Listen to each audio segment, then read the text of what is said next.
Welcome to Swish and Flick, an all Potter podcast. Swish and flick. Everyone? Swish and flick. Hello and welcome to episode 26 of Swish and Flick. I'm Tiffany. I'm Megan. And I'm Katie. And this episode is sponsored by Jessica Baziak. So thank you so much. Baziak. She did good. I think it was okay. It was acceptable. It was acceptable. Better than how We we had to pronounce ask most names. Jessica for a phonetically Dude. a phonetically spelled version of her last name, right? Yep. Yeah. Yep. Okay. So today we will be discussing Chapter 4 of Harry Potter and the Chamber of Secrets at Flourish and Blotts. So make sure you have read this very detailed chapter and you're ready to dive in. But before we begin, let's get some weekly profit news. Megan! First of all, this is a really long chapter. It is. And second of all, I have more so it's just kind of like a fun weekly profit. They're all fun. They are, but this one like isn't really What Tiffany necessarily said. extremely informative like news in the wizarding world, but just fun. Okay. Bring on the So- fun. Give me the fun. Guys, Starbucks has secret Harry Potter drinks, and they look amazing. I have to click your link. I clicked it already. I'd hope so. You're doing the profit. So I have Babe. ordered the butterbeer frap. It's delish. How do you order it? It shouldn't be a frap. I know. Yeah, no kidding. I think you can have there's- them make it warm. I agree. You know how they have those like vanilla steamers where there's no coffee in it? It's just like steamed milk with vanilla flavor. Yeah. No. I think that you use that as a base instead of the vanilla bean frappuccino as That a makes base. sense. That makes sense. And then it's the warm version. So what do you have to say to get this? You just have to say Accio butterbeer? Yes. I'm sure most places will know, but they probably find that annoying, I would guess. What if they don't know? Well, then you have to know the formula, God, which it looks is... so good. Oh, look at this girl got a warm version. Yep. Where? Doing I'm it. scrolling. Hey, Meg, remember when I went upstairs to get you a drink and you told me that you would buy me a coffee in the This is morning? it. You want this? It. Yep. So it has Vlog to it. be, I believe, during a certain time of year, only when they have toffee nut syrup. I guess they don't have toffee nut syrup year round. Is that like a Christmas thing then? I would assume, Winter Christmas. but maybe like wintry. Like they should have it now still, I would think. So you ask for 2 shots of espresso, 2 pumps of caramel syrup, 3 pumps of toffee nut syrup, and 3 pumps of cinnamon dolce syrup in whole milk. Holy sweet. is that Yes. like the Trento Well, side? butterbeer. Your teeth will fall out. Well, butterbeer is sweet. It is sweet. Add whipped cream and the caramel crumbs on top. And that is the butterbeer latte, aka, oh no, there is coffee in it. Yeah, you do put espresso. Okay. So that's how you order the latte. To order a butterbeer frappuccino, you ask for a cream frappuccino with 3 pumps of caramel and 3 pumps of toffee nut with a dusting of cinnamon. And then it says January diet. What January diet? I don't know. I ain't got one. That latte makes me feel like I'd be awake for 3 days. I agree, it's a lot of sugar, but Or I bet you it tastes 7. delish. Or 7. Yeah. All 3 is magical. also- Yes. Maybe 19, 12. Okay, I'm done.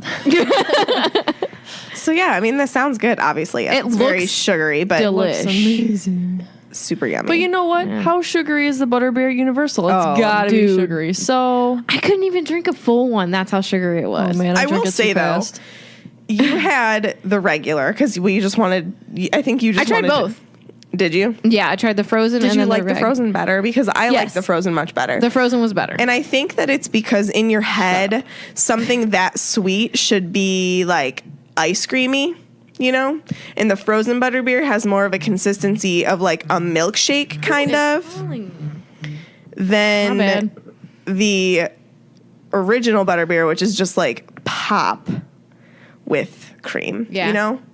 The pop one is too sweet, but when that is in the form of a slushy, it's better. I do like the frozen butterbeer better than the pop, but nothing will But beat the hot. hot. Nope. It's the best. And drink I that stuff love every that day. they do the celebration of Harry Potter in January because the hot butterbeer is available. That's all I'm thinking about. I'm seriously probably going to have like 5. I know, me too. I wish I could try it, but maybe I'll try this. I'd bring some home for you if I cannot get that could. much espresso though.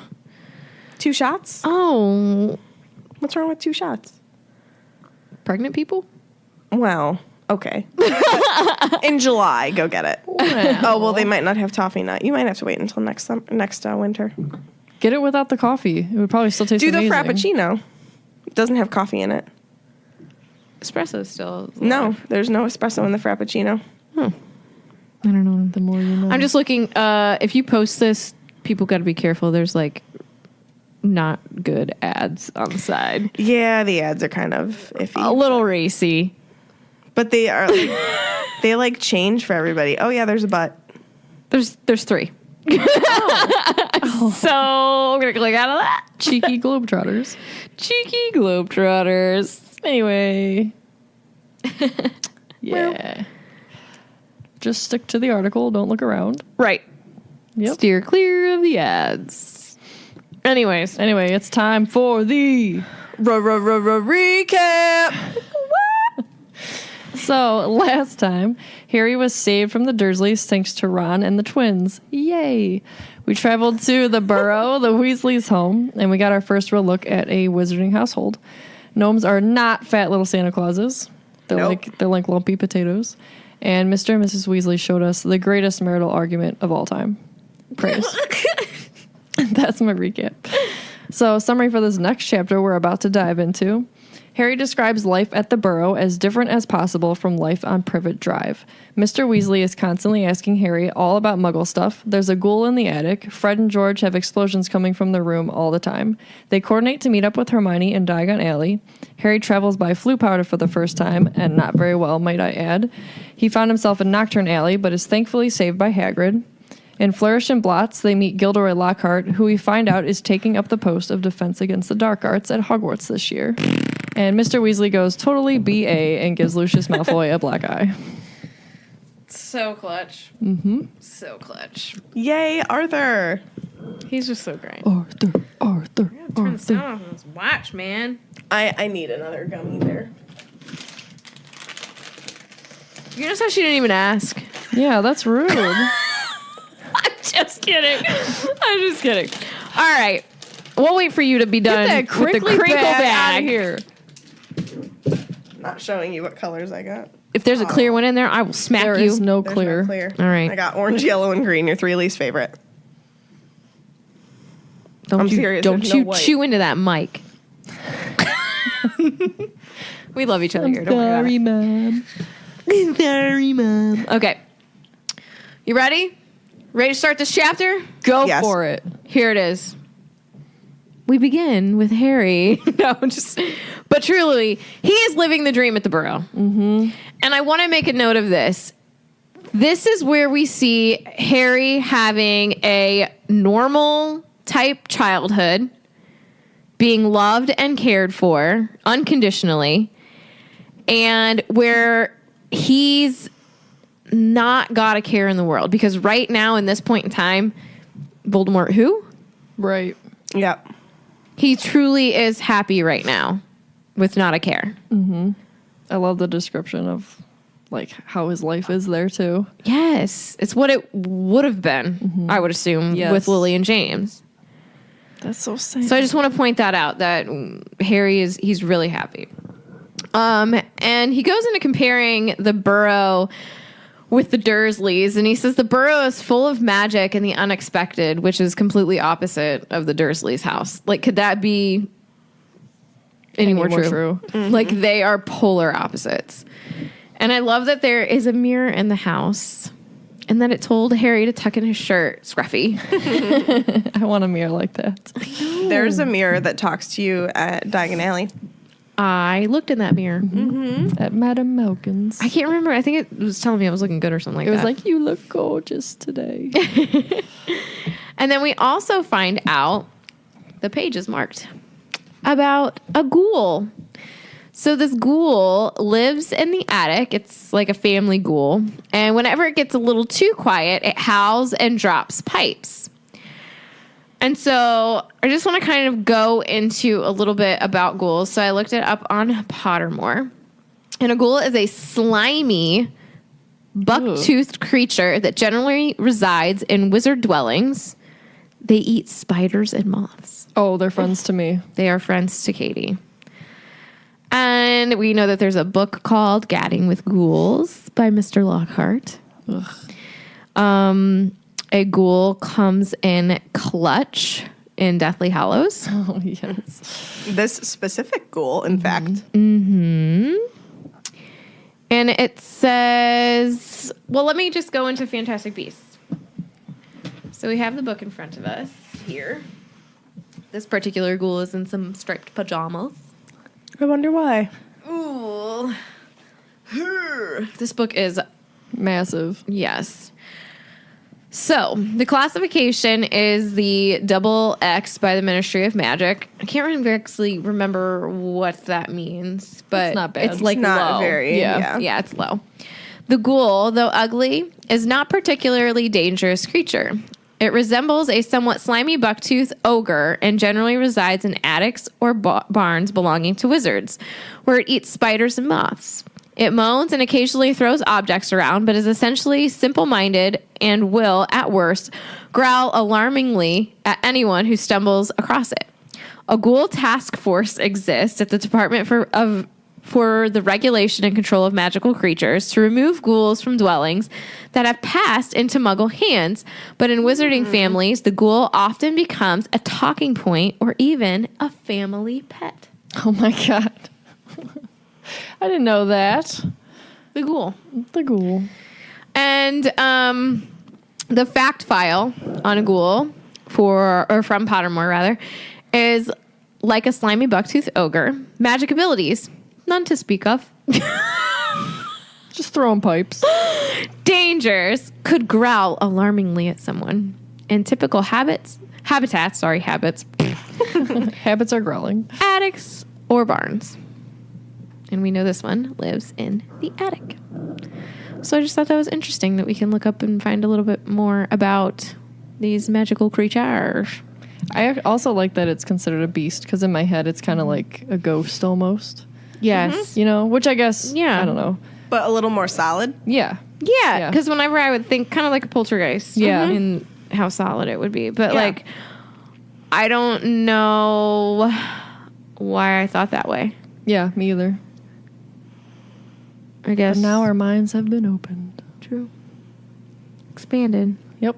Ghouls. If you watch It's Always Sunny in Philadelphia, Charlie loves ghouls. I watch that sometimes. I love that show. So good. All right, moving on. Throughout Harry's time at the Burrow, everyone seemed to be enjoying having him around, which is completely different than Privet Drive. You had to pretend he didn't exist there. Yeah, and he would even like, I don't know. I feel like maybe he would get like in he trouble or make conversation just to be talked to. Yeah. Yeah, or when he would try and go downstairs when they were sleeping or whatever before he got locked up. But he would like go down there to enjoy his own time when nobody else was there. Was it in the last book that they said he would like play Dudley's video games or like watch whatever he wanted on TV when they left the house and stuff, like, so he could Yeah. be somewhat normal. And so Molly treated him like one of her own right off the bat. And I honestly can't say enough about Molly Weasley. She is a stand-up amazing. gal, She reminds me very much of my mom.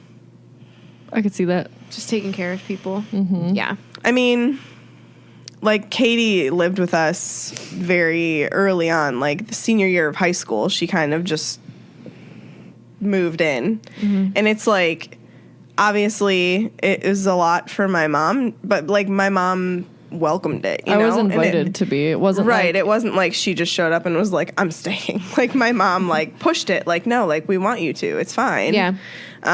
So it just she just reminds me very much of my mom. The same type of personality, the same type of caring and A true mothering giving. mother. Yes. Yeah. Yes. Yeah, she's a great person. I love her. I do too. And so Arthur would also ask him about Muggle stuff, like plugs and the post. It's so Just cute. like plugs. just makes me laugh. And he's I like mean- fascinated by it. Yes. It's so cute. I guess I can semi understand it a little bit. I mean, like, I guess I've never really like taken a step back and cared all that much about how things like that work. Yeah. But maybe we should. But it is interesting. I mean, like, people go into electrical engineering for a reason because they find it interesting. I just like that it works. I just want to plug stuff in, man. Yep. Right. But I get his fascinations. It's cute. It is.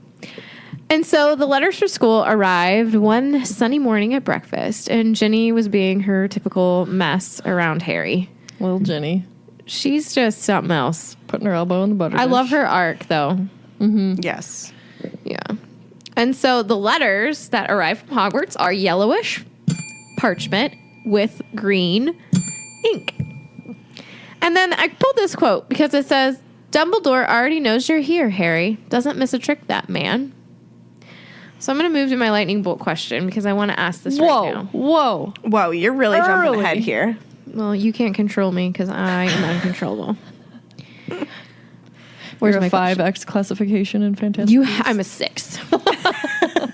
Or Yeah, a well, 7. I'm a 7. Sorry, I beat you to it. I just wonder about that quote. And I wonder about the letters at Hogwarts. They're signed from McGonagall, correct? Yes.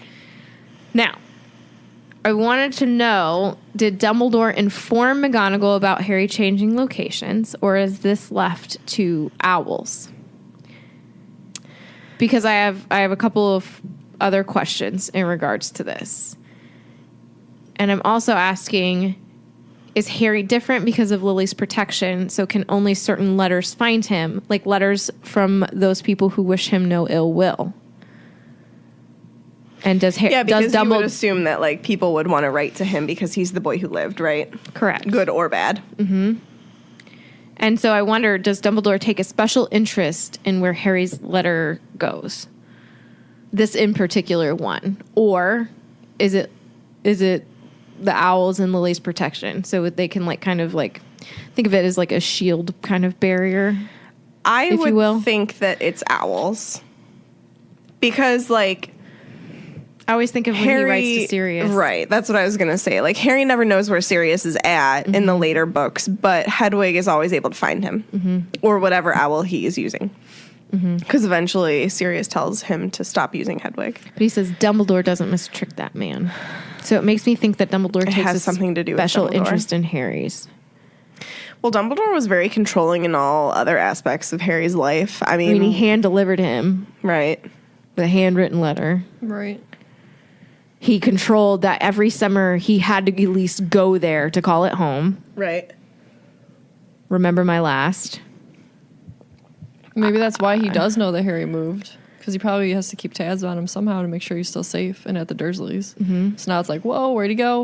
Okay, he's with Okay, the I have Weasleys, to it's add okay. protection to the Weasley's house. Yeah. Or he has to give like special clearance for owls or something. I just don't know. I just thought it was interesting. So I just wanted to kind of throw That those is questions interesting out there. because, like, you know, if you think about it in the real world, like celebrities, for example, a lot of celebrities will have P.O. boxes or their letters will go to their, like, personal assistant or something. right. Yeah.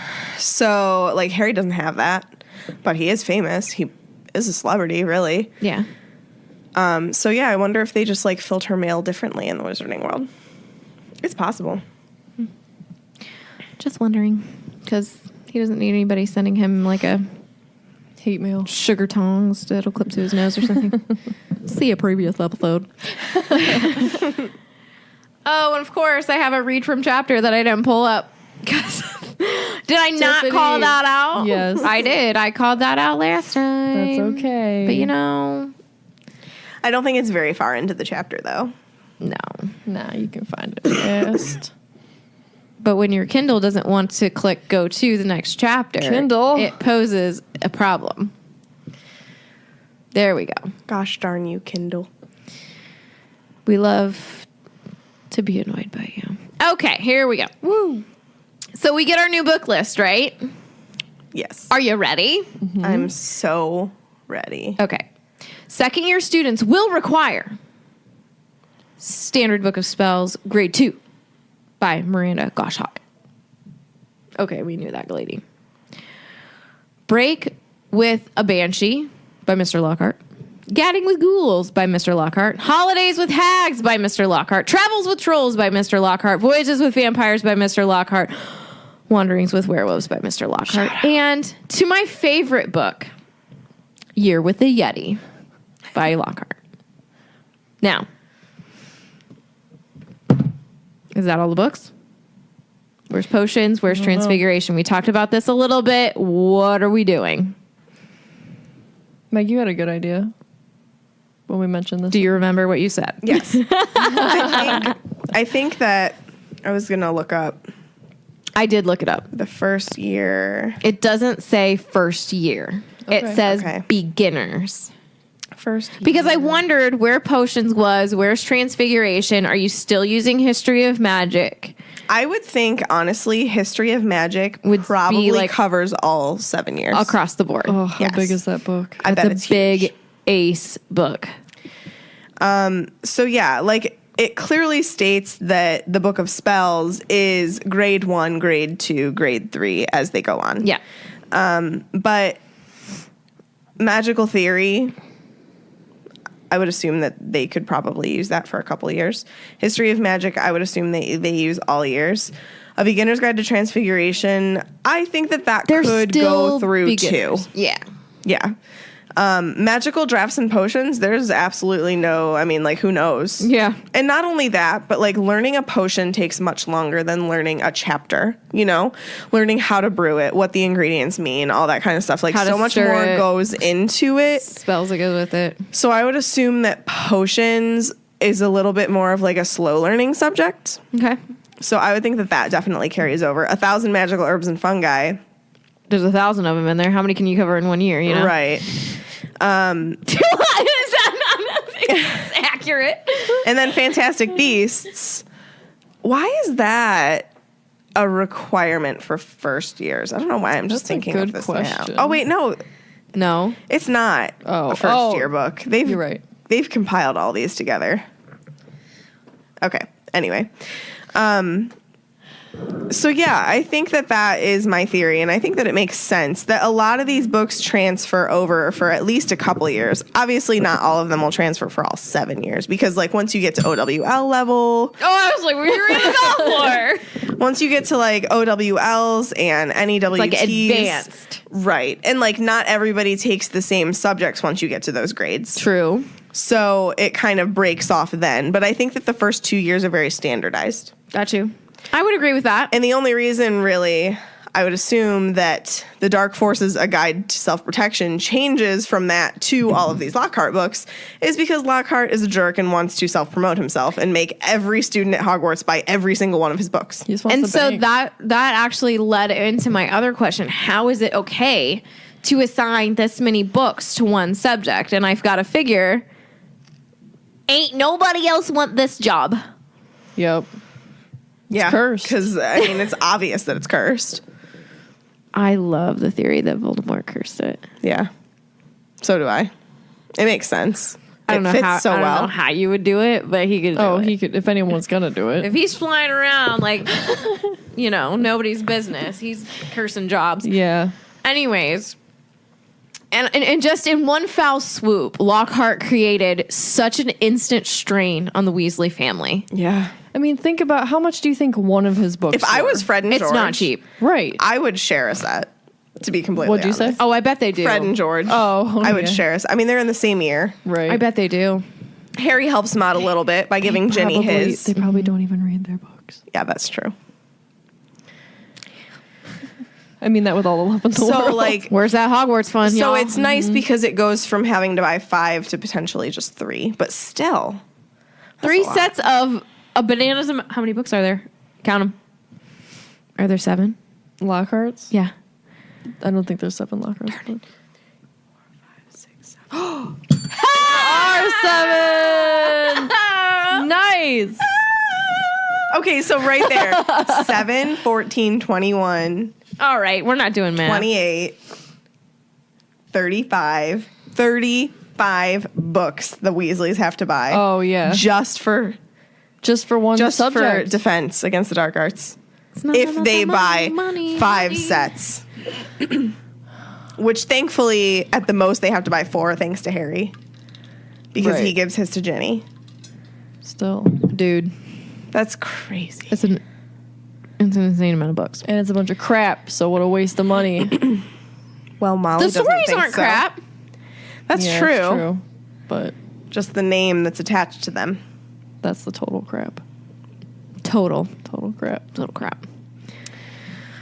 All right. I like Wanderings with Werewolves. Me Dude, too. I just think Yetis are hilarious. so. Yeah. Yeah, There's a movie coming out about the Abominable Snowman, Is like there next really? year. Yeah, it's like an animated thing. Oh, we have to go see it. Yeah, I just think they're funny. I don't know. I like Expedition Everest at Animal Kingdom. You go through Everest. Great. It has to do with the Yeti. It does. It really does. It was just so I like You get chased by the Yeti around Mount Everest. This is totally side note, but there's like an ad out for, or like not an ad, a commercial out for the new X-Files that's coming out, and she's like something like, "Where have you been?" He's like squatching. Oh my God. And it kills me every time. I don't watch the X-Files, but I would for that. All right. Have you ever seen Trailer Park Boys? No. they call the Sasquatch. Squash? Sasquatch. Squatch. Sasquatch. They call it a Sam Squanch. That's pretty funny. Sam Squanch. Oh, Sam Squitches. Oh, funny. They sound delicious. All right. So, if we know anything about the price of textbooks as 3 people who have gone through and graduated from college, it is no small feat to pay for those suckers. So I imagine it's probably just the same. I'm just saying, Especially I with only bought Lockhart. books my freshman year. Dang, rebel. Well, then I started to buy like old editions off Amazon. And I would just be off a couple pages, but I'd find the info and it's Do all Wizards good. have an Amazon?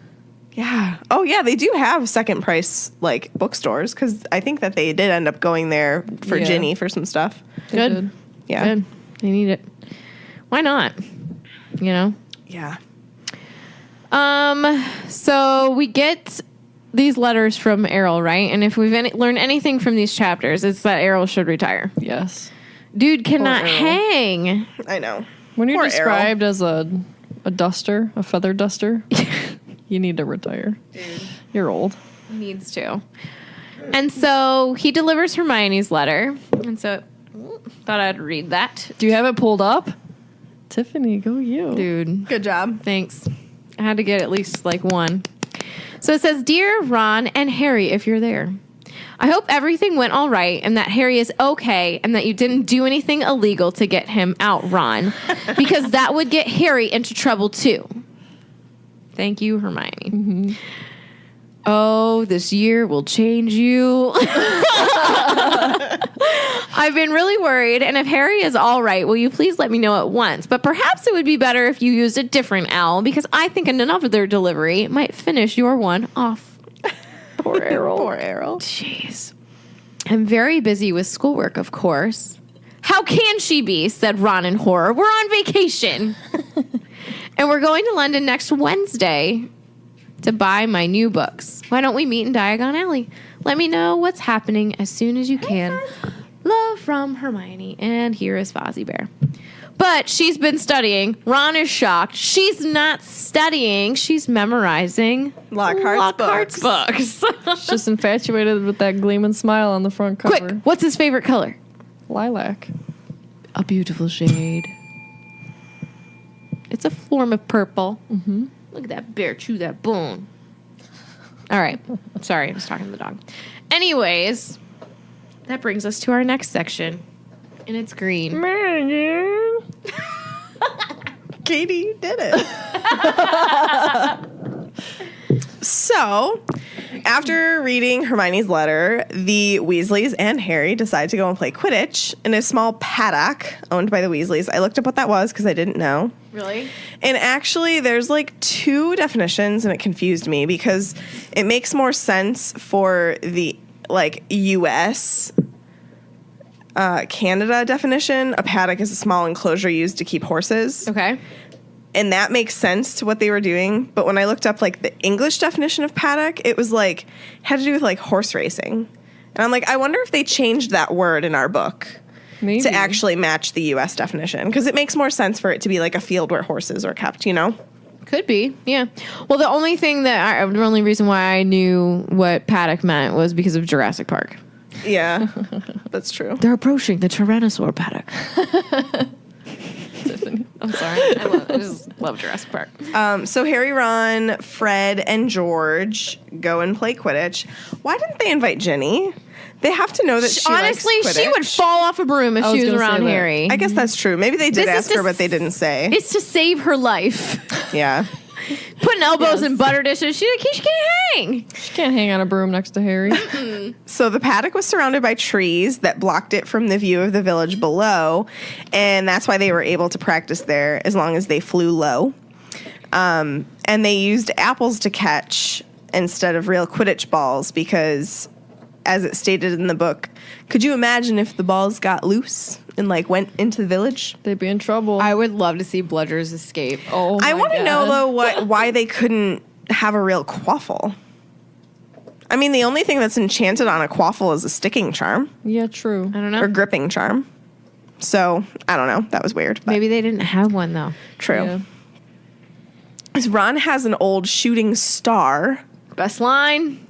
and it apparently didn't even fly past the butterflies in the field. Got outstripped by butterflies. Why would you even bother flying it? You could run faster. Poor Ron. Well, you can't run in the air. It's true. Unless you're I can't Voldemort. wait for him to get his. What is the broom that he gets? Comet 260. Comet 260. Comet 260. They had invited Percy to play, but he was too busy. Being a creep in his room. They say that he got his OWL results and hardly gloated. And he Very got 12 of un-Percy-like. them. This is the first mention of OWLs. Yes. But we have a while before we hear about them again. Ordinary wizarding levels. Oh, high five across the room. But that's none of Megan's business. So, then they, after they're done playing Quidditch, or maybe it's during, I can't remember. Give it to me. When they're discussing how they don't know how mom and dad are going to afford all these books. I think it's after Quidditch. Yeah. So yeah, they're talking about how they don't think that mom and dad are going to be able to afford all of the school books this year. 5 sets of Lockhart books, and Ginny needs all of her first year essentials on top of it, such as robes, a wand, cauldron set, all much that can she jazz. use? One standard mean- pewter cauldron. Yep. But like, how much of that can she get hand me down? Because I mean, like, a robe is a The robe. robes, she did get hand-me-down robes. Yeah. There was another You second can't do. You can't do. They got her a wand. Yeah, why didn't they get Ron a wand? Suck it. Well, you know, she's Poor the only wand. girl. the girl. Yep. Well, they didn't have any extras. Probably. That's true.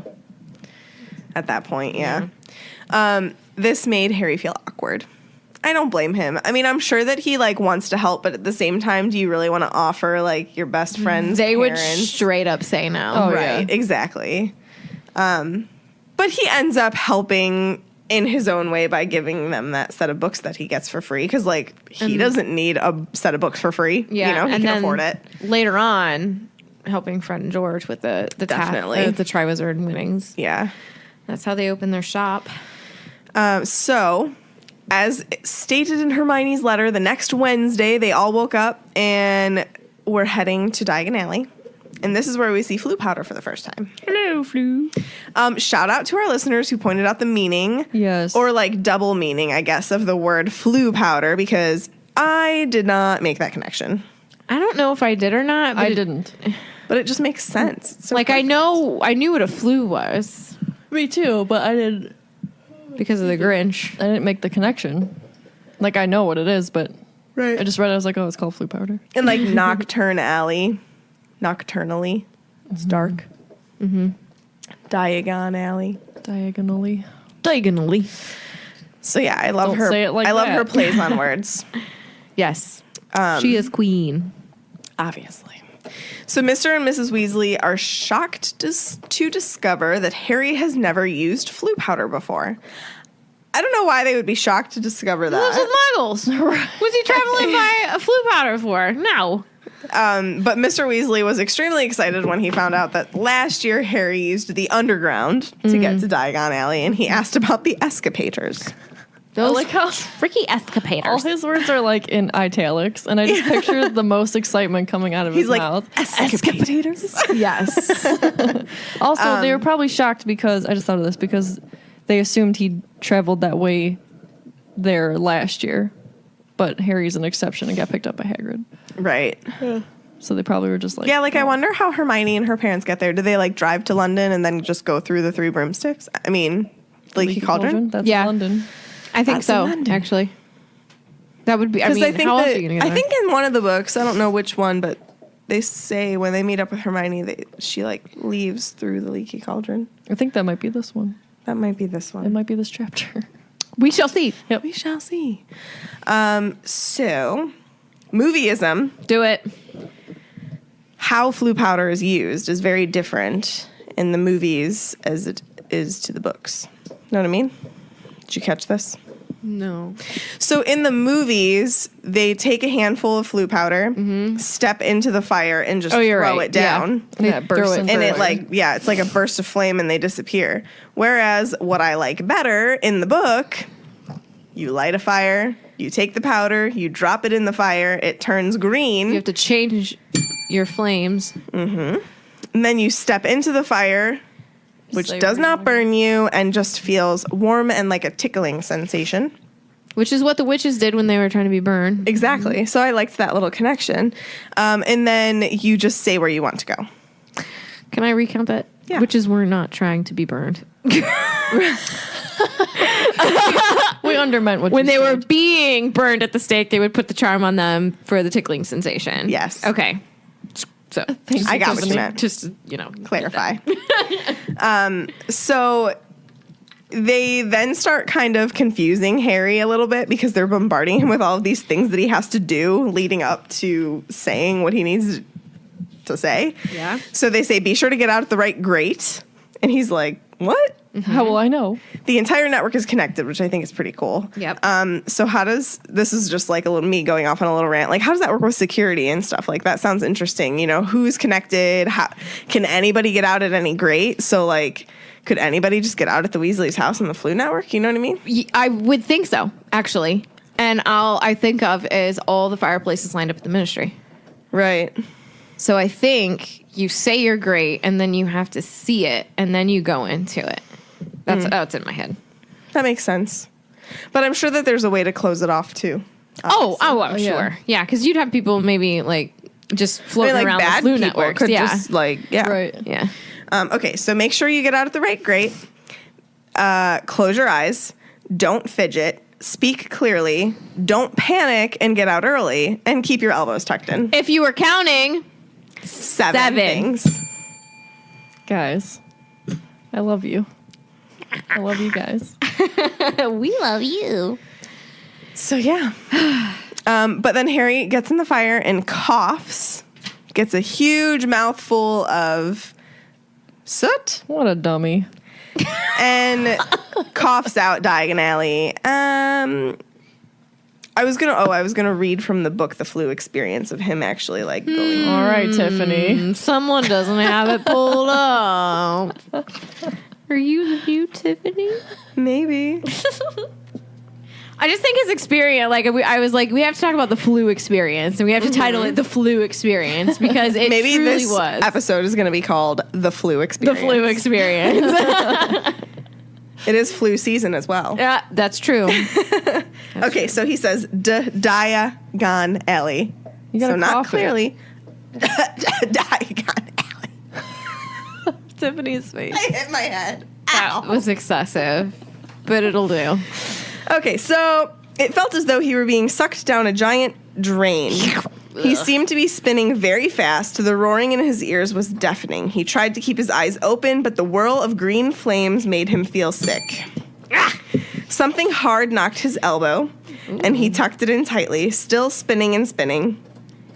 Now it felt as though cold hands were slapping his face. That's weird. Squinting through his glasses, he saw a blurred stream of fireplaces and snatched glimpses of the rooms beyond.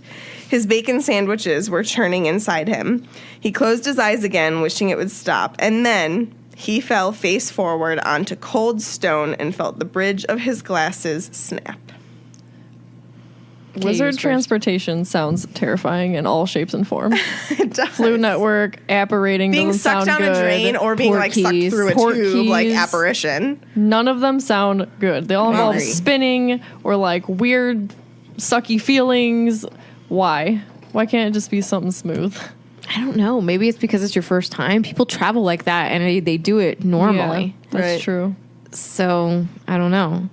Also, if you would like to know what the Forbidden Journey is like at Hogwarts, this is it. No, it's not. Yes, it is. Tiffany. I thought that it was funny while reading this that like he literally hardly listens to anything that they told him. I know, he feels his elbow He bang. did not speak clearly. He did not keep his elbows tucked in. Nope. He closed his eyes. I don't know if he fidgets per se, but He probably panicked. he doesn't get out early, but he gets out a little late. Way to go, Harry. Oh, Harry. Harry fails at the flu experience. Floo fail. Floo fail. Floo fail. I love alliteration. Hold on, we're naming our doc right now. Is it flu fail? Is it flu Flu- experience Flu. failure?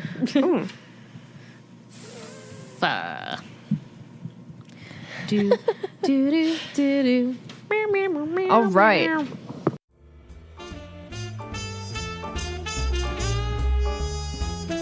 We know that many of our Swish and Flick listeners are movie buffs, so if you are a movie lover, we have a great podcast for you. Every single week, the Movie Makers Podcast builds a new movie from scratch without any prep beforehand. Joined by a movie industry wizard, each episode, these entertainment professionals of over 10 years create an awesome movie for your ears every Tuesday.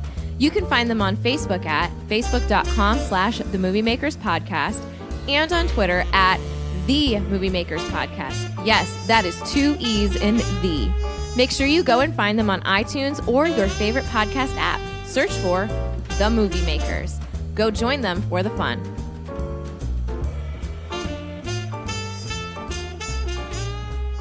All right. So Harry accidentally winds up in Nocturne Alley. What? It's not a good place to be. I love Nocturne Alley. That's because you're a Slytherin. And you're evil. I'm just kidding. I love you. Evil. Evil. Name that show.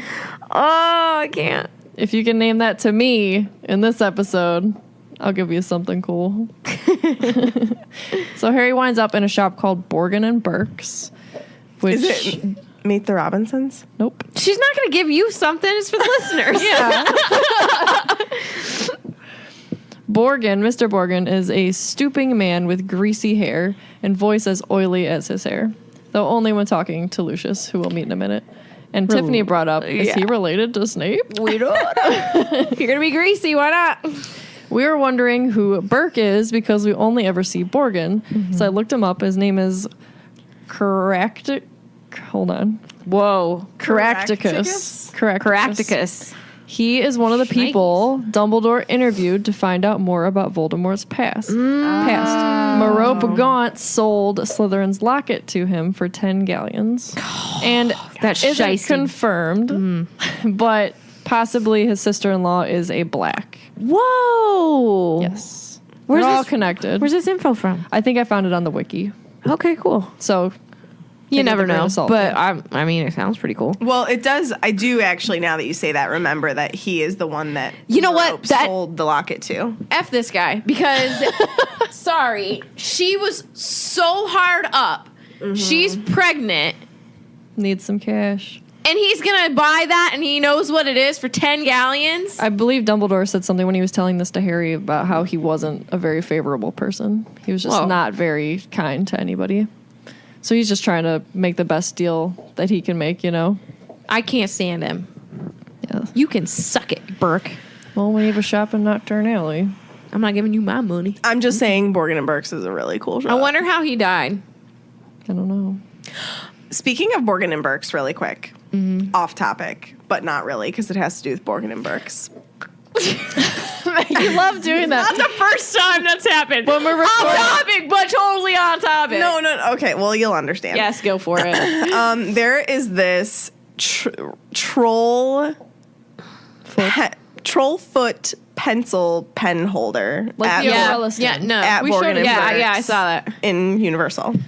I've wanted this thing for forever. Why? I have no idea. It's so ugly, but it's just so cool because it's like in Grimmauld Place in the movies. It looks identical to it.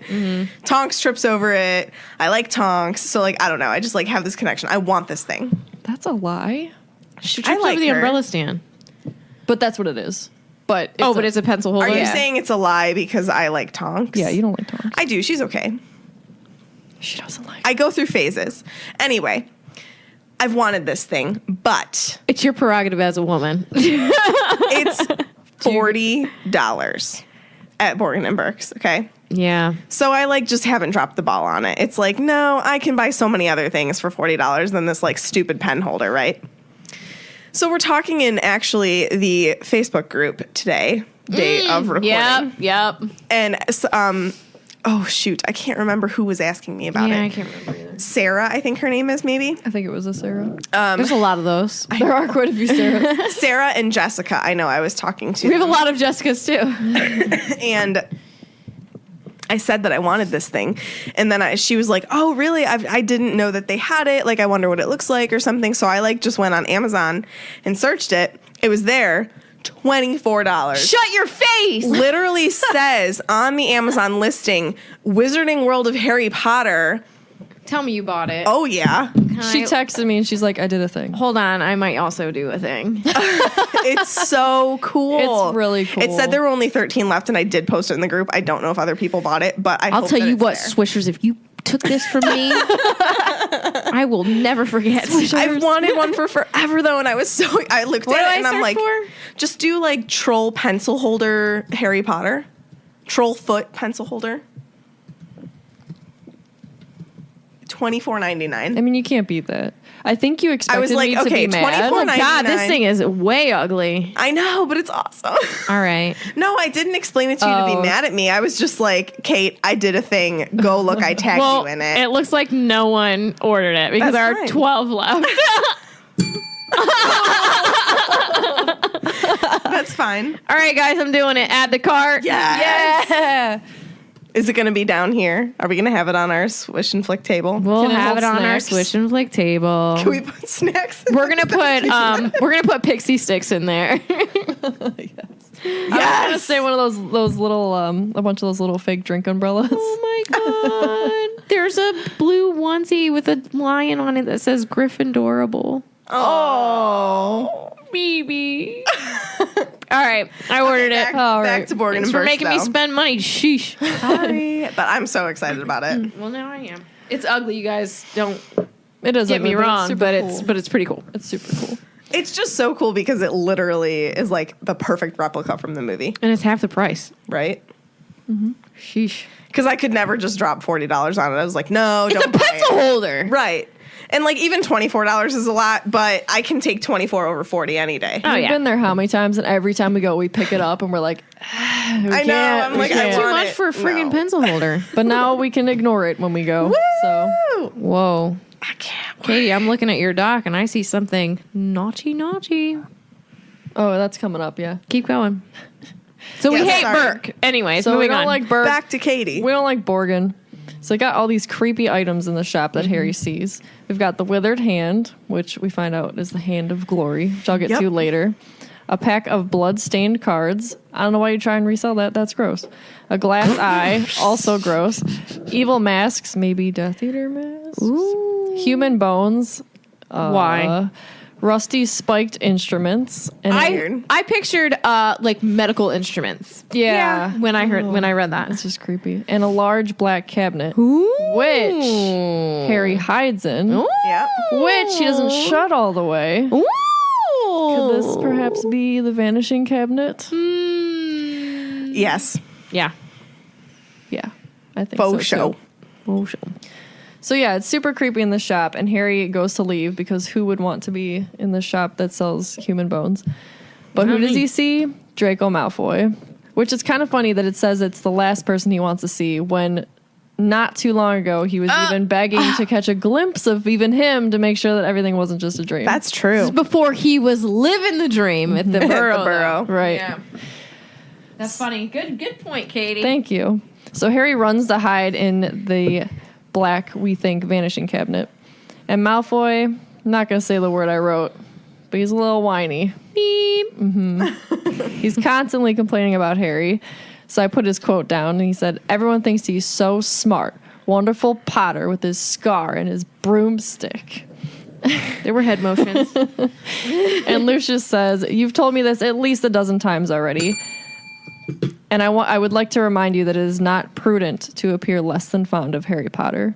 So clearly they're bad guys. It just What does prudent mean? It's like not It's a not good a idea. good decision. Oh, okay. So it makes me think. Wasn't this like after the curse rebounds, whatever? Didn't all the Death Eaters think that this was the next guy they were going to follow? Yeah. Yeah. So I wonder if any of that resonates with Malfoy Sr.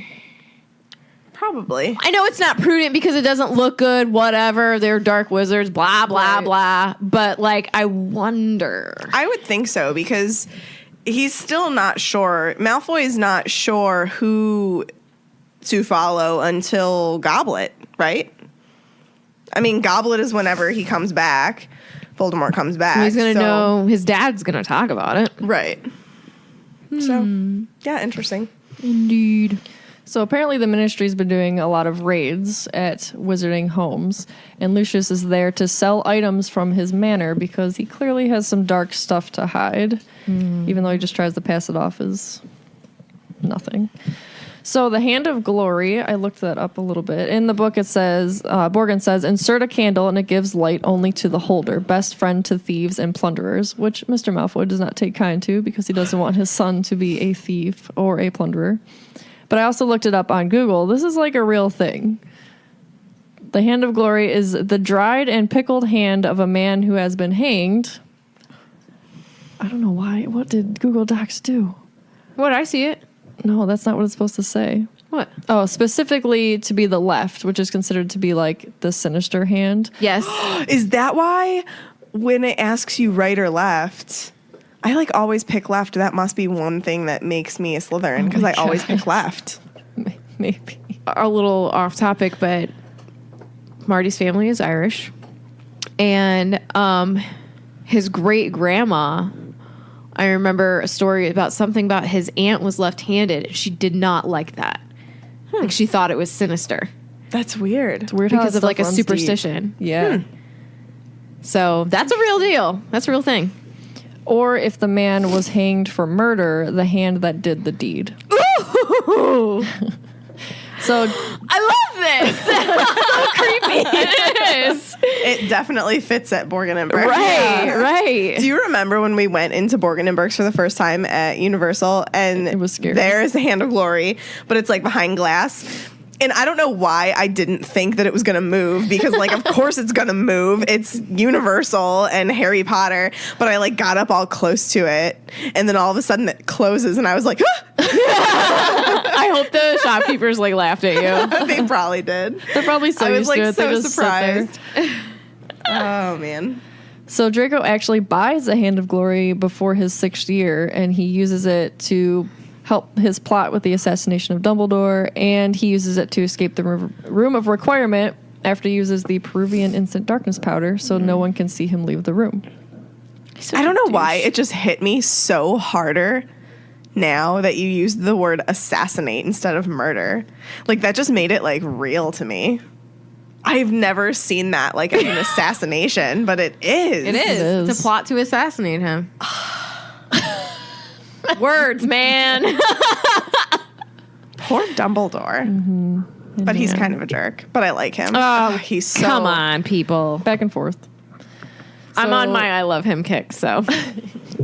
We'll get back It's to you. Just like you, I have the right to choose. It's because she's pregnant. She's feeling nicer towards people. It's true. It's true. today. Tomorrow she could be murderous. Come Who knows? July, all y'all, man, I'm done. So Draco comes in again, complaining about Hermione this time and saying that he's not getting good marks because she's the teacher's favorite. And Lucius says, I would have thought you'd be ashamed that a girl of no wizard family beat you in every exam. Burn. Harry, Dude. even in the cabinet, goes, ha. Yes. So eat it, Draco. Seriously, though, like, you know he's been complaining about this all summer long. I know. If Lucius is like, ugh, I've heard this. Like, I'm sick of hearing about Harry Potter anyway, and now you're bringing him up all the time. And this is directly related to being jelly. He's so jelly. Yeah. Sucks to suck, Malfoy. Shouldn't have been a jerk. Yup. So there's also a mention between Lucius and Borgin about wizard blood. And it's mentioned that it's counting for less everywhere. And while they... Did you have something to say? While they haggle, Draco looks around at more of the items on display, and he pauses to examine a hangman's rope and to read, while smirking, which means he's just sick, a card propped on a magnificent necklace of opals. It says, caution, do not touch. Cursed has claimed the lives of 19 Muggle owners to date. Cursed necklace. Super foreshadowing all the way to Half-Blood. I love it. I love that this is the mention of the necklace. I didn't see it until this reread. Really? Yeah. I think I heard about it, but maybe I didn't actually Process it. read it Yeah. until now. But yeah, so this is the necklace that he buys in another assassination attempt, Yep. which was very, what did Dumbledore say? It was just it was poor or Didn't He even didn't say he didn't really very try. Didn't even say childish, childish I think- attempts. Something. I think also it's important. So, in He the belittled last him. episode, we talked about the correlation of the house elves to slavery, right? Yes. This conversation with Lucius and Borgin is direct correlation with racism. Oh, yeah. In general, Oh, yeah. you know? I mean, they're talking about wizard blood, which J.K. Rowling has said 1,000 times that the whole mud blood, muggle-born thing is supposed to be a correlation to racism and So blood, skin color. right. So yeah, it's just She talks about it all, you guys. Everything that's an uncomfortable topic that people don't want to talk about, she puts in these books. she talks She about makes it them in light. a way that makes people talk about them without really realizing all the time that that's the topic you're discussing. You know what I mean? And what did that article say? That people who read Potter are just Better people. better people because we're more open and understanding and introduced- accepting. Shout out to us. No, because this is my example of it. You know, you're thinking, you're reading the books and you're thinking later on in this book when Malfoy calls Hermione a mudblood. Mm-hmm. We have all fallen in love with Hermione. Mm-hmm. She is close to us, and we hear somebody say that to her, and you want to get defensive, right? Yeah. You're like, that is completely unfair. That has nothing to do with who she is as a person. Yes. I mean, you say all of these things, and then you take a step back and you're like, wait, okay, yeah, I'm defending Hermione because somebody called her a mudblood. It's the same thing as racism. Yes. Just different words. Yep. And I think that the fact that people who love Harry Potter and read Harry Potter and have really dug deep into Harry Potter can make those correlations so easily. And that's why that article happened, right? I mean, I love it. That's all. Soapbox. I agree. The Daily Soapbox. No, but you're. No, I you're just perfectly right. love how she literally takes so many real life things and puts them into terms that anybody can understand, taking a step back from the actual situation. If you take that exact idea and put it elsewhere, sometimes people understand it better. Yeah. I love that it's also I don't want to say trickery, but you agree with it and you think about it and then you're like, oh, wait. Right. That fits this. Yeah. Maybe I should change my thinking about whatever. Exactly. It makes so. I mean, in the teaching world, we call this text to self. Yeah. you connect the text with yourself. And shout out to Ezra because he talked about that on his Talking Tolkien podcast, an unexpected podcast. So, it makes you think about your life, and it makes you think, like, I don't know, I like to stand up for people who maybe don't stand up for themselves or feel like they can't. And so Gryffindor. I know. But you have to think, like, if people are saying this in this book and it gives you a reaction, you have to think, okay, are people saying these types of things in my everyday life, and am I sitting there quiet? Yep.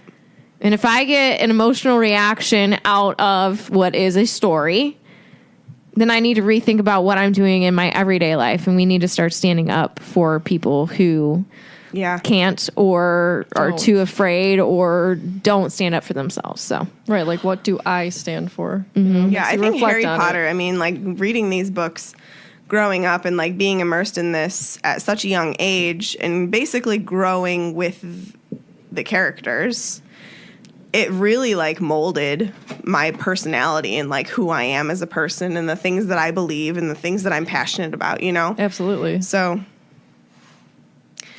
shout out to Joel and Joel Madden. No, kidding. Yes. Shout out to Joe for her lovely Amazing words. yeah, take a moment and look at that sexy dog. Oh my God, he's so cute. Well, he tried to jump on the couch and kind of fell at first. Guys, I'm not gonna lie, he's gaining some winter weight. We've been stuck inside. Look at it. He's a little ashamed. We've gotten a little tubby. We're gonna work it off, aren't we, Fives? He's like, so what? Mama loves you, baby. Yeah, we gotta work it off. It's too much. It's too cold to go outside. All right. So that brings us to the escape from Borgin and Burks. Dun, dun, dun. Dun. So the Malfoys leave the shop. Was that the music from the Escape from Gringotts ride? Because I think it was, and that was hilarious. Did I make music sounds? You did. Yes, and Oh. it was the music. Way to go, Tiffany. I didn't know what I did. Oh, that was funny. I'm sorry. Oh, I'll have to listen for it. Because I truly cannot just remember the 2 seconds. Like that's. Did I really? Yeah. Oh, cool. It's embedded in your brain. All right. So the Malfoys leave the shop, and Borgin comments on what is hidden in their manor. He's like, something like, you haven't sold me half of what's hidden in your manor, if the rumors are true, or something like this. Like he's like, good day, Mr. Malfoy. Mr. Malfoy. So he's no longer oily. He's just rude. And so Harry uses this as a way to escape into the alleyway. So he's like holding his broken glasses against his face, and he gets out and he's looking around, and then he sees a sign. So we discover that Borgin and Burke's is the shop that he was trapped in, because he didn't know that before. And so in the alley, he's looking around and he sees a window display of shrunken heads. Ugh. 2 doors down from that was a cage with large black spiders. Ugh. And then there was also a shop with poisonous candles. Many scents available. What's the point of those? You could give them to people that you hate, and it'll poison them. So we're just selling murderous objects? Yeah, It's Nocturne Alley. I guess. I mean, they're selling a murderous opal necklace. Yeah. And a pickled hand of a murderer. A murderer. Or a hanged man. I don't know, but those items to me seem like these are like Collectible? antiques. Yeah.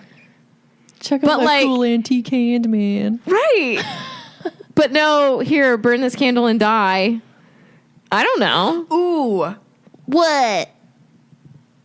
I know that all I do is talk about Universal, but Have you even been there? poisonous candles. There's a spell that you cast in Nocturne Alley to light a candle. I lit that candle Yeah, with the that old canary. witch. It does things to the canary. Yes. So one of them like makes their feet big, one of them gives him boils, and then the other one Makes him super fluffy. it makes him like swell up, and then all his feathers pop off. And I he bet you dies. that's what those candles are. So maybe it's not like death candles, yeah, but it's they're like probably like it does weird things to you. Because like what else would those candles be? When we're there in a couple weeks, I'm going to see if there's like an inscription or something that like explains what those candles are. I can't remember what the lady said when we walked into Nocturne Alley, but I really wanted it to be what this old witch said. What? So let me get to that. So he's looking around and he sees an old one sign, and this told him he was in Nocturne Alley. Not lost, are you, my dear? So good. That's how I've heard it in my head. Yes. So with it, hello, creepy witch. And she's holding a beautiful tray of whole human fingernails. Oh, that sounds good. Isn't that cute? Every time I've read that, it has grossed me out. It should. Because you have to think your nail goes back. Yeah. So get on that. Why do you have that? And she's leering at him with, quote, mossy teeth. She got some fuzzy teeth going on, She- aka you need to brush them. Do they sell toothbrushes? And floss. at You Nocturne need to Alley? also floss. Morgan Brooks doesn't have any cursed toothbrushes or something. Well, what is that going to do? I don't know. It's better than But mossy like, maybe teeth. it would at least make her want to brush her teeth. Maybe if she it's wouldn't have any evil. teeth, and then we don't even have to brush at all. She just got gums. I don't know, but that was gross. Anyway, luckily Hagrid saves the day. As he always does. Yes, so Hagrid's like, what? What are you doing down here? And so Hagrid pulls him away, and he knocks over the witch's tray, and she ain't happy, guys. Well, you know, it probably takes a long time to collect all those fingernails. And she's like shrieking as he pulls him out of the alley and back into Diagon Alley. And so as Harry's trying to like regain his focus and catch his bearings, Hagrid's like, listen, you're a mess. And he brushes him off, and then he nearly knocks him into a barrel of dragon dung. Ugh. Ugh. Why? Why are we selling this, people? Fertilizer. I bet you it's a potions ingredient. But a barrel of it? Oh my god. A poop potion? You, yes, poo? A pooption? Pooption. See, Meg I laughs don't at me know. on here, but normally she doesn't think I'm very funny. Maybe, since dragons are so big, maybe it is fertilizer. It makes those giant old pumpkins at Hogwarts. I don't know. I just thought it was interesting that And we're not just... only that, but like if it's just fertilizer, why does it have to be sold in Nocturne Alley? It's not. It's in Diagon Alley. Yeah. Oh, They're this is in Diagon Alley? Yeah. Yeah. Oh, okay. I'm sorry. Okay. So yeah, I Yeah, bet I it's don't know. just fertilizer. Yeah. We'll see. Gross fertilizer, but like so is regular fertilizer Well, I mean, from cows. they use gross stuff for potions, so Yeah. why not both? Why not, guys? Why not? You know what? It's the Wizarding World, and we can do whatever we want. Mm-hmm. So if I don't have a definition for it and what its use is, Oh my just gonna god, make it your up. dog is so cute. I know I can't even handle him. Hi, baby. Yes. I love him. Okay, moving on. Harry questions why Hagrid was in such a dodgy place if Nocturne Alley was so bad. He claims that he was buying flesh-eating slug repellent. Please Okay. explain to me what that is. I don't know. Maybe they're flesh-eating slugs that are just ruining Maybe the things. repellent is flesh eating for the slug. Oh, that's gonna... Well, I don't know. I'm just trying to think of something that's not like they're gonna eat you. So they're not slugs that eat flesh. It's The repellent that eats the slug flesh. Yeah, So it kills them. But it says it's supposed to repel them. that's true. So it makes me think that... the slugs are flesh eating. Yeah. Pretty gross. This chapter Maybe is they gross. just eat Yeah. bugs. The flesh of bugs. I don't know. I'm grasping at straws. We don't know. We have a lot of unanswered questions. We do. Okay. So as Harry fills in Hagrid on what happened during his summer, they are spotted by Hermione and then soon to be the Weasleys. Molly is, of course, freaking out because Harry was lost. And Fred and George are longing to hear all about Nocturne Alley. And then we have a movieism, friends. I hate this movieism. There's just no purpose to it. Well, it's just to give her something to say because they took away all her other good lines. That's true. So in the movie, Hermione fixes Harry's glasses, which is a no-no according to wizarding law. But in the book, the bookism, as Megan would say, Arthur fixes Harry's glasses, which is correct. Yes. Yes.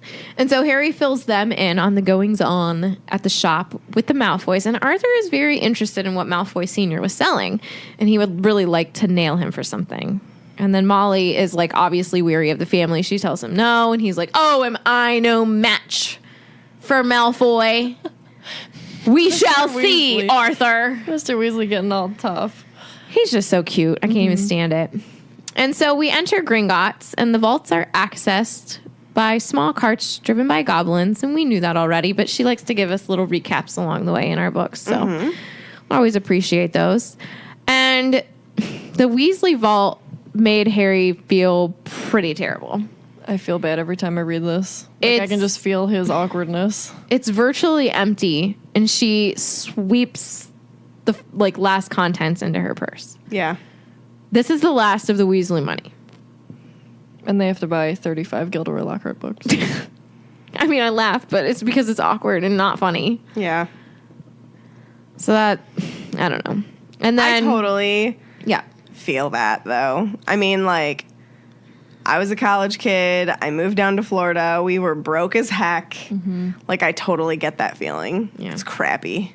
And if you were someone who had a lot, And you weren't a brat about it. You were actually humble. and you were with someone that you really care about and you want to help, but you don't know, and it's weird, like, of course you're going to feel awful. Yeah. So, and then we go to Harry's vault, and it was so full, and he tried to block the view as he gathered his money, but he can't because it's jam-packed. So there's that. And so after the bank, Harry has money, and he's eager to spend it, and so he buys them all strawberry and peanut butter ice cream. And that sounds so good. It's really good. I've had it. So good. It's really good. And they examine the shops, and Ron wants new Chudley Cannon robes, and Hermione wants new ink and parchment. How perfect according to their characters. Oh, yeah. And then we find Gamble and Jape's joke shop. Do you think that Gamble and Japes goes out of business? Yes. It's never mentioned again. That's true. At least to my think that there knowledge. is- I believe that there's a Gamble and Japes, like, in Hogsmeade. There's Zonkos. Oh, it's Zonkos. It's Zonkos. Oh, That's I right. was going to say Dervish and Bangs, but that's something Dervish and else. Bangs isn't joke shop. It's like magical bad. items or whatever. This whole street is magical items. Well, yeah, but it's like a. Everything is magical. Everything is magical. Okay. So the twins and Lee Jordan were stocking up on Dr. Filibuster fireworks. I looked up filibuster. All I know is like the government term where you like talk and talk and talk. So I was like, I don't Maybe know they what just else this keep going means. and going and yeah. going. So I don't know what else this means. And then they spent an hour in that shop. So you can only imagine the shenanigans that they're up to inside there. I bet the shopkeeper like- was like, get out by the end of all of this. That's like me and Katie in Barnes and Noble. yes. Yeah, like there's some spend stores forever in or there. just Target. Oh, I could be in Target. there forever, and like I've been in there forever every day, and I can still just walk around forever. I agree. It's always something new to find. And so after they spend an hour in this shop, they leave, and then they find a crowd outside of Flourish and Blotts. Why is that? I don't know. Let us Do know. tell. There's a sign on the door What? that says Gilderoy Lockhart will be signing copies of his autobiography, Magical Me, today, 12:30 p.m. to 4:30 p.m. It's literally there. In Diagon Alley Yeah. at Universal. That sign. Is it? Yeah. Is it really? Yeah. I told you I see new things every time I go. Outside, like by Flourish and Blotts? It's in the window. Oh, I have to look at that. You didn't see that? No. Yeah, it's Maybe. there. I know that all Lockhart's books are there. Maybe I remember. It has this picture on it, right? Yeah, it's like Maybe I do it's, remember it it. looks like a He's like- a black and white. Yeah. Yeah. Yeah. I don't Not think- black and white, but the parchment's like Yeah. it's like parchment, but Yeah. with like black on it. Yeah. I don't think that I've seen it. You're gonna. I need you to look for it because I want to know will. that I'm right. You're right. Because now that you say it, I remember. Okay. So Hermione is so excited because she loves Gilderoy Lockhart. And the crowd seems to be mostly witches Mrs. Weasley's age. They find Mrs. Weasley and the Grangers in line to see Lockhart. Do you think that the Grangers are like, do you think they really even care about this guy? Poor things are probably just tagging along. I bet you Hermione's talked about him. I think they're probably well, yeah, because she's reading all their books, all his books. Excuse me. Maybe she's not She reading his didn't have books. those books. Maybe she mail ordered them though to get a jump start, at least some of them. It doesn't say that she buys anything, so I don't know. She buys. It does say that she buys her charms book, standard book of spells, Grade 2. grade 2. It does mention that the three of them grab a copy of that, but I don't know about the Lockhart books for her. I don't know either. I was going to say something and then I forgot. Carry on. About the Grangers. Oh, they would probably be interested just enough because I feel like they're like Hermione, right? Mm-hmm. So they're probably interested in the magic of everything. So they're probably not bored. That's true. So I don't know. see That's it. just my thought. So they are in line to see Lockhart, and Lockhart comes out in his forget-me-not blue robes. Mine was better. Yours was better. And there's also a man from the Daily Prophet dancing around taking photos, and his camera emits puffs of purple smoke with every Purple. flash. Purple. I think that's funny. I like it. Gilderoy then immediately spots Harry and pulls him to the front of the crowd. Can I just say I hate what he says? He's like, it can't be Harry Potter. Like, I know. shut up. You don't need He's- any more attention drawn to yourself. He's so dramatic. Go on. Amanda. If he had a muggle job, he'd be a soap opera star. Oh my God, yes, he would. Oh my God. Mm-hmm. Yes. Okay, just saying.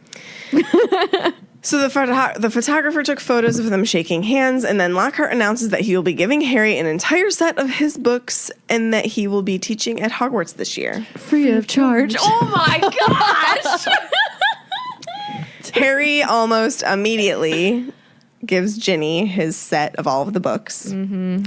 And then he sees Draco. And Again. yeah, Draco's line is funny. He's like, famous Harry Potter. Can't even go into a bookshop without making the front page.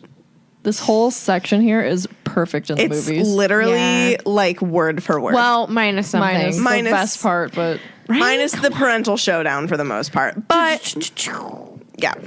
So Ginny then immediately sticks up for Harry. And this is the first time that she's spoken in front of him, which I think actually is a really good clue into who her character is going to become. other than his wife. Right. But like, you know, I mean, like she is very stubborn. She is confident. She knows what she wants. Stands up for what she believes in. Exactly. Like that's Ginny. She's got nerve, right? Yep. So she stands up for him. Draco calls her Harry's girlfriend, and Ginny goes, Scarlet. Draco then pokes fun at the Weasley family by saying, I suppose your parents will go hungry for a month to pay for all of those. Such a. Yeah. That's the nicest way I can put it. So next up is the parental showdown between Mr. Weasley and Mr. Malfoy. And I wanted to read it. Do it. I don't have it pulled up. Oh, hi, Tiffany. How are you? So we called this. Did you say the name of this? Parental show. The parental showdown, yep. Yes. Dun, dun, dun. So good, because you know what? You don't see that side of him. That's what I don't like. You don't see the side of Mr. Weasley in the movie. Oh, like you he see is- him give him an eye, but like in the movie, Lucius gets the upper hand. Yes. But in the book, it's like, go Arthur. Yeah. So, do it. Ron, said Mr. Weasley, struggling over with Fred and George. What are you doing? It's too crowded in here. Let's go outside. Well, well, well, Arthur Weasley. It was Mr. Malfoy. He stood with his hand on Draco's shoulder, sneering in just the same way. Sneering. Lucius, said Mr. Weasley, nodding coldly. Like, identical from the movie. Busy time at the ministry, I hear, said Mr. Malfoy. All those raids, I hope they're paying you overtime. He reached into Ginny's cauldron and extracted from amid the glossy Lockhart books a very old, battered copy of A Beginner's Guide to Transfiguration.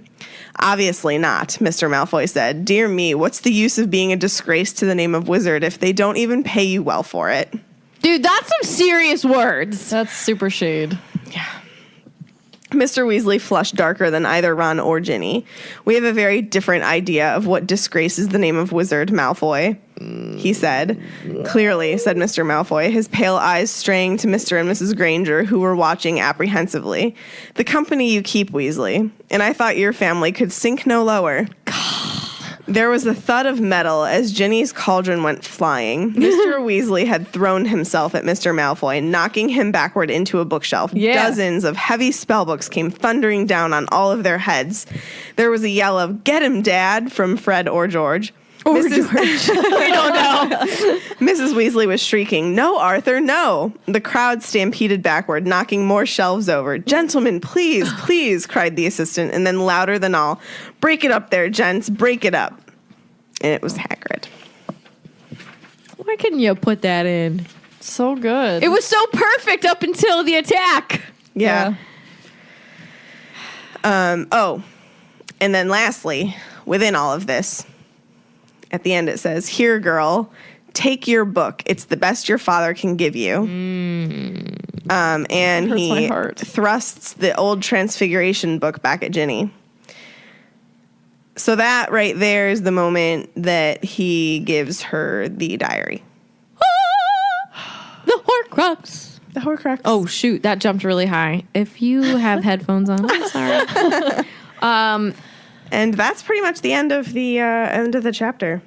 It does say here, Mrs. Weasley is like kind of mad, and she's like, "A fine example to set for your children, brawling in public. What Gilderoy Lockhart must have thought." And then Fred chimes in, "He was pleased. Didn't you hear him as we were leaving? He was asking that bloke from the Daily Prophet if he'd be able to work the fight and do his report. Said it was all publicity."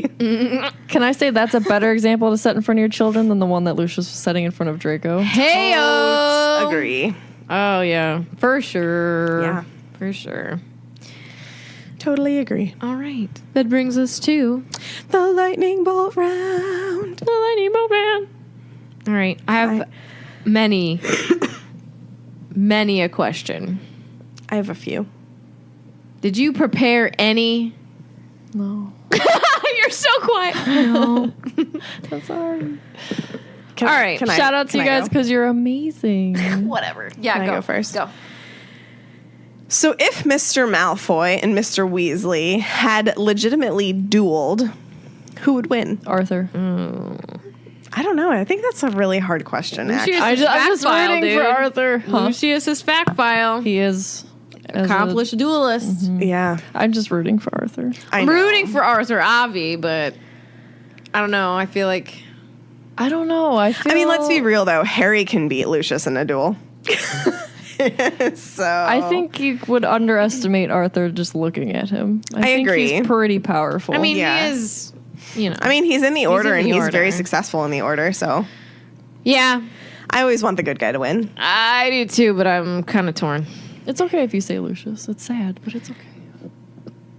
I don't know. It's all about passion as well. You Who's know- Lucius fighting for? Not poop. Also, So, I don't see Arthur throwing any like Horrible. Yeah. spells. horrible spells. I see Lucius not Well, even giving think of a it thought. this way, and I know that like Arthur would never obviously duel at the level of Dumbledore, but Dumbledore duels and doesn't throw horrific curses at people, but he's able to get the job done very well.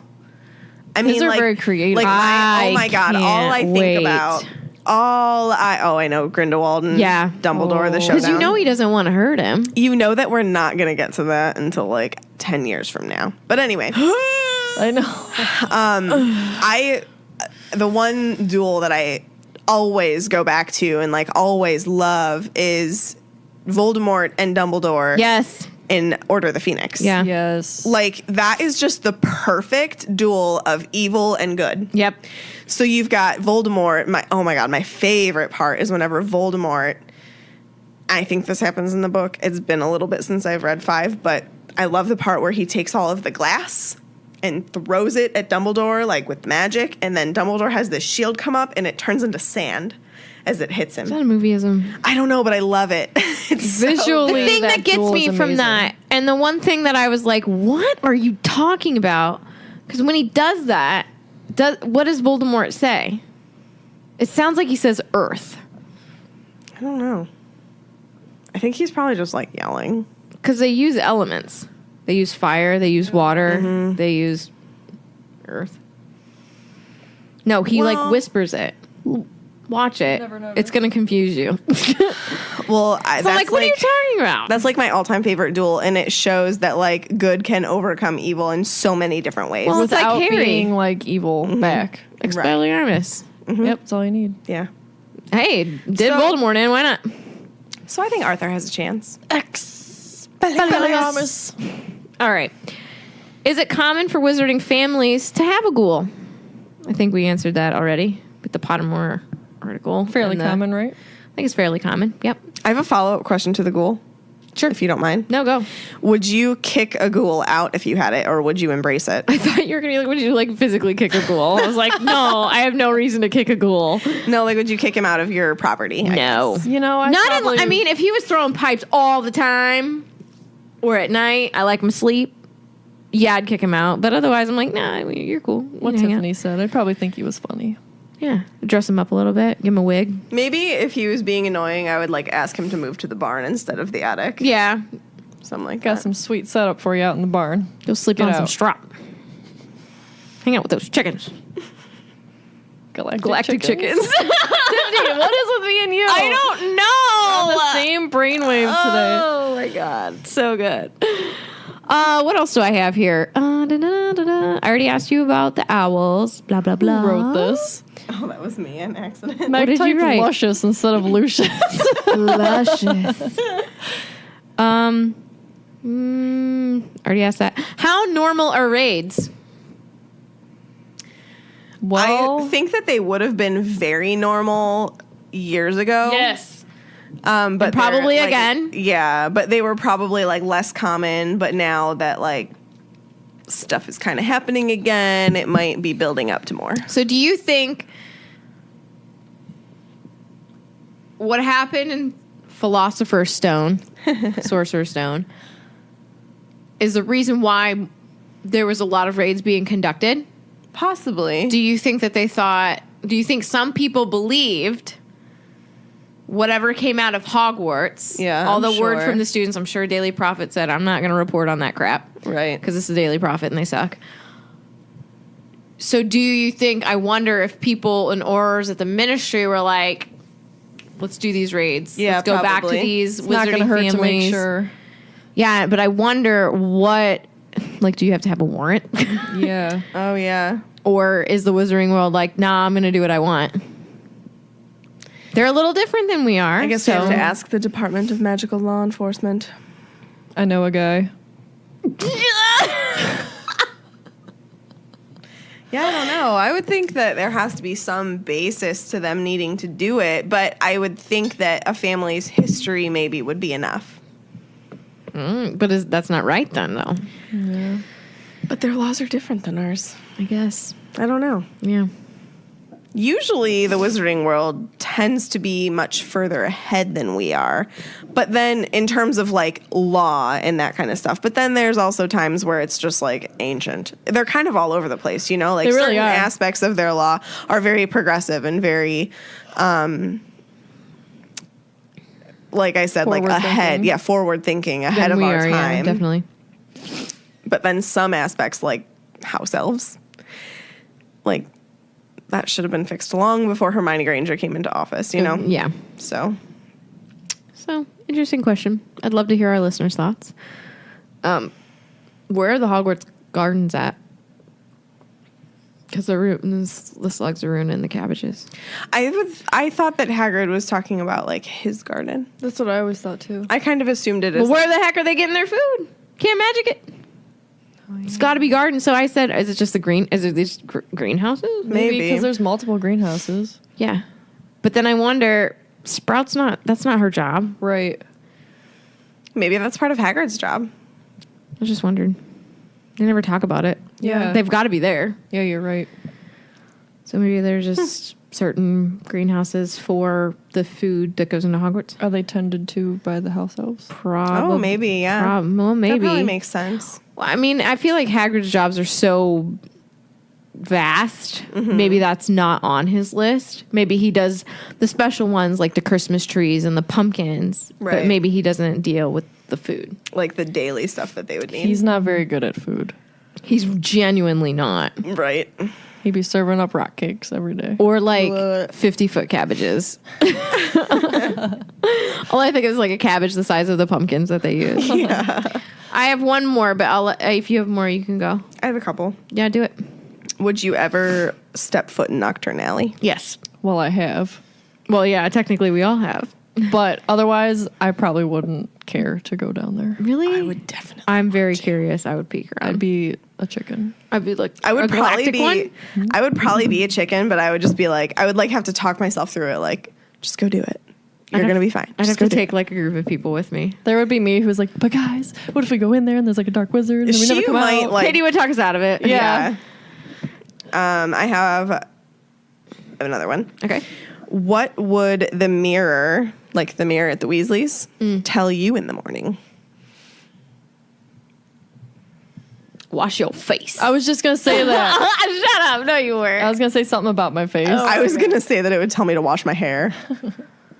Because my hair just gets so greasy so quick. It would tell me to brush my teeth so I don't look like that mossy witch. I don't want to look like Snape, so I hope that the mirror would always tell me to go wash my hair. Oh, Snape. What if she was like, go wash your hair, greasy? She You probably slime ball. What would she say? What would it say to Snape? It wouldn't even have words. It would be like, break, shatter. I have one more. There you go. What would be your preferred mode of wizarding transportation? Talked about this. Yeah, yo. Did we? Brooms. I think I said brooms, but I'm going to change it and say apparating. Mine would definitely be apparition. I'm sure I'd get used to it, and that You just is said just how so cool. how wizarding know, transport sucks, and then you're like, I operate. It's so convenient. I'm sure that she would get over it for the convenience of Yeah. it. It is just like a pop. Yeah. So I get it. Most people vomit the first time. Vomit. Grommet. Isn't that a movie? Wallace and Gromit. How dare you, neighbors? How dare you? Anyways, yes, good show. Fozzie? He's so ready for us to be done. He literally went, He's ready for bed, aren't you, baby? All right. How rich is Harry? Real rich. real rich. Compare it to Malfoy's. Honestly, I think that it would probably be similar. I don't know. Because, like, Harry's fortune was a family fortune. He's old Yeah. money, dude. I agree, but when Harry describes Malfoy, he says, like, the Malfoys were rich. They were rolling in wizard gold, but he doesn't think that himself. But he probably doesn't think that himself because he's humble. He has Right. no idea. I think that, You're yeah, right. I really do think that Harry probably has just as much.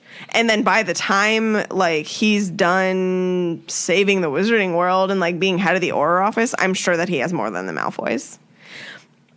But he's never going to act like them, obviously, He's- right? So, like, right. he's never going to act like he has that money, but I bet he has just as much. He's old money. And then I wonder if they're anything like that, us, with the product, wasn't it, was Sleek it Easies. Sleek Easies. Oh, you're still selling it. Are, yeah.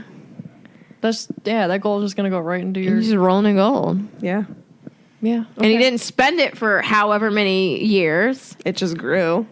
He can buy all the strawberry peanut butter ice creams he wants. Yeah, he can. Omnoculars, bring them on.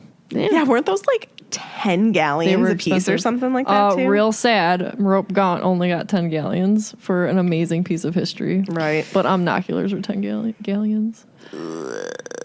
Yep. You also have to think about the times, though. When she got 10 galleons for that, it was That's much that's very longer true. time. But it wasn't. I know it wasn't worth it. I mean, it was worth much I more. stand but by what I said earlier. I agree. All right. Well, just my thought. How rich is rich? Story? Fan story. So this comes from Emily Varno. She says, I'm a Gryffindor. Whoop, whoop. My Patronus is a Siberian cat. Jealous. Never would have guessed that for myself, but I'm cool with it. My wand is redwood with a dragon Oh. heartstring. Cool. That's a cool wood. Yeah, that is. And my Ilvermorny house is horned serpent. What? Dude, she and I. Kindred spirits. We are. So my second grade teacher read us Sorcerer's Stone. We'd all sit on the floor in front of her as she read to us, but I would sit right next to her and read along with her. I was hooked immediately, and at 25 now, Harry Potter is such an Intrinsic. thank you, part of me that I don't know who I'd be without it. All growing up, I'd read Harry Potter and literally nothing else. I'd finish the last one that was out at the time and pick up Sorcerer's Stone 2 seconds later. I literally have no idea how many times I've read them, and all my books are marked and written on and falling apart. My parents would always half-jokingly give me a hard time and try to get me to read other stuff, but I never would. Now I read plenty of other books, but every time I pick up Harry Potter again, I just get this warm, homey feeling that I could never get from reading anything else. Hogwarts is truly my home. I also graduated with a degree in English and professional writing, and I fully attribute my love for words and my ability to write to the Harry Potter series. P.S. I love the podcast so much and look forward to every Sunday. I love all my fellow Harry Potter fans and the fact that it brings so many people together. Thanks, guys. Wow. Thank you. Thank you. you. And thank you to Emily and to all of our community because it's grown into something truly amazing. You're like a family. I love it. And I love that she would do what I did. You'd finish the last one that was out and you'd start it back over again. Yep. It's just a continuous I loop. totally understand that, like, homey feeling. Yes. It's just this, like, warm, homey feeling. And, you know, I mean, I'm one of those people where, like, I really do try to read other books. It's so hard. But I have a hard time straying. And that's kind of one of, like, my New Year's resolutions a little bit. Like, I have this podcast, and it's great that I'm going to be able to do, like, a chapter a week, focus on the podcast that we're going to be doing. But outside of that, I really need to read other things. I just finished a new book recently. What was it? Lost Stars. It's a Star Wars book. And it is... Is it that Leia one that you got? No, that's a different one. I started okay. that one. And I'm also going to start Fellowship of the Ring. I'm starting Fellowship of the Ring, following along with Ezra And Lane's new podcast. Yes. Talkin' Tolkien. An unexpected podcast, Talking Tolkien. So you can find them on I have Podbean. never read Lord of the Rings. Nor have I. I have seen the movies Yes. maybe just a handful of times Yep. each. Yeah. Same. I've never been a super huge Lord of the Rings fan. Like, I've appreciated it, but I was talking to Katie about this. It kind of, like, the movies were coming out at the same time as the Harry Potter movies were coming out. Yeah. So my mind was focused on Harry Potter. Yeah. And I also remember, like, I had this kind of weird vendetta against Lord of the Rings because Lord of the Rings and Harry Potter were always going up against the same awards at the Oscars. And Lord of the Rings won everything. Harry Potter never really got No. anything, did they? Fantastic Beasts is the first Harry Potter film to get an Oscar. Jeez. Right. So, But I can't first of believe all, Alan I'm Rickman just- didn't get anything for I'm his just performance. saying, Ugh. John Williams should have won stinking an Williams. Oscar for music. And if nothing else, I mean, I know that, like, a movie that is produced in England and, like, as English actors is very hard to get a win in America with the Oscars. Like, it's just hard. That's just how it is, unfortunately. Yeah. But Stuart Craig and John Williams they were robbed. I mean, flat out robbed from Oscars for these movies. Stuart Craig created Hogwarts, for the love of God. Created Hogwarts. This is my soapbox of the year. I was just going to do those. Katie's on her chair. She's on a soapbox. Tiffany's like, Meg's very passionate this year. No, I was waiting for you to say soapbox. If you weren't, I was going to be like, is this your soapbox for this episode? They were robbed. I mean, John Williams, that music's so iconic. John Williams He is should have everything won. for every But so yeah, I had this like weird vendetta against Lord of the Rings because it won everything and Harry Potter won nothing. So I just I wanted to like Lord of the Rings, but I hated it. And then even at I know this is really, I don't know. The MTV Movie Awards, Twilight would always win out above Harry Potter, and I could was not like, believe that. "You guys suck." I'm like, Harry No Potter offense fans, to any Twilight Harry Potter fans. fans, you guys Yeah, need I to mean, vote. Twilight's fine. It's an enjoyable I enjoy read. Twilight, but like Harry Potter's my number come one, on, right? exactly. It's like, Come on. like I think that Twilight won like best fans over Harry Potter, and I'm like, False. Clearly, we know better. not true. really? Are there Twilight podcasts? I don't know. I bet there is. Huh. Let us know if there is. I'm kind of curious. Because I'm not gonna listen. I would have no interest in that. But yeah, so I'm excited to Moving on. read. I'm excited to read Lord of the Rings. Yeah. So if you guys are interested in doing another reread of a popular series, Join Ez and Lane on an unexpected podcast. And I will link their podcast in our description of this. Yeah. And we posted it in the group. I did post it in the Facebook group. And they have their first episode out. It's kind of like an introductory episode. It's very much like our first episode. Yeah. We're just chatting, Their letting stories. everybody know who we are, what we're about, that kind of stuff. Yeah. Yeah, it's like that. And I believe that they're starting with Fellowship. Well, yeah. I don't think they're going to do The Hobbit. Well, I first. didn't know, because somebody asked in our group if they were going to start with The Hobbit, and I said, I think it's Fellowship. Yeah, I don't think they are, so. I have read The Hobbit. I have not read anything else. I have read 0 of them. The Hobbit is really good. It's different writing. This is totally, off topic, but... Another soapbox. No, I was just saying I know. The Hobbit is just written very differently. To me, that's my take on it, is The Hobbit is written very differently than the trilogy. The trilogy is, harder to read, in my opinion. Yeah. The Hobbit is more, kid-friendly in terms of, reading. It's just easier to comprehend, easier to take in. Like a lower reading level. Yes, exactly. Okay. And I enjoyed it. Cool. So, on that note... Yep. Make sure that you join our group on Facebook and use it for discussion on each episode. We love chatting with everybody there. Also, make sure that you like our Facebook page to get all of the latest info. We are Swish and Flick Podcast on Facebook or Swish Flick Cast on Twitter and Instagram. You can also join us on Patreon for lots of exclusive content and other surprises. The best kind of prize is a surprise. Our Bow, Truckle, and Higher patrons get access to the Felix Files. We bring you a special Patreon-only podcast every other Wednesday. Our Phoenix level patrons also join us for a monthly Google Hangout, which is always super fun. Mm-hmm. And they also get to be a guest on the Felix Files. So if any of that sounds at all fun or interesting, make sure And it does. It does. make sure that you go to patreon.com/swishflickcast and choose your level of support. It helps us to be able to afford all of the equipment that we need to make this podcast better and monthly fees to keep it going. Yes. Okay, kids, that concludes this week's episode. Thank you so much for listening, and don't let the muggles get you down. Amazing! Just my voice!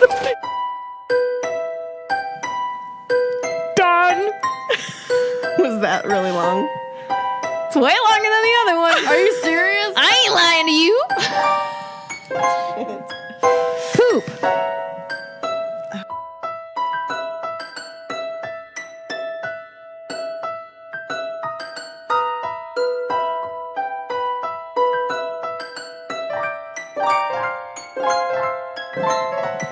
So we have one already for this Sunday, right? Yes, ma'am. So this one that we just recorded is for next Sunday. Correct. And we're recording now is for the next Sunday. Correct. So we just need a Felix. Correct. We're doing pretty good. Correct. Sounds like a broken. Correct.